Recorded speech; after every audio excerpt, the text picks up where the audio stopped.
जुलपी बनाऊ आज म सँगसँगै। हेलो हेलो साथीहरू, नमस्कार सबैजनालाई। Good morning to everyone, welcome to my YouTube channel. आज चाहिँ म तपाईँहरूलाई कसरी जेरी बनाउँछ भनेर देखाउँदैछु। त्यसको लागि सामग्री यहाँ ठिक पारिसकेको छु।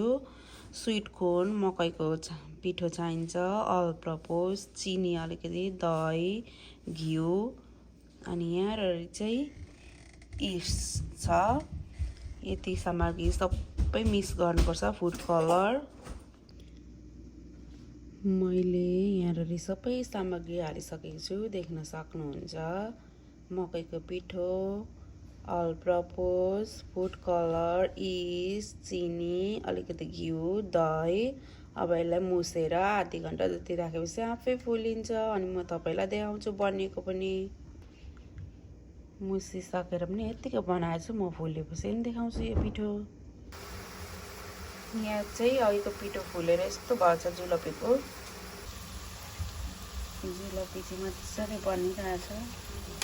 अब चास्नीमा हालेर निकालेर पनि देखाउँछु तपाईँहरूलाई।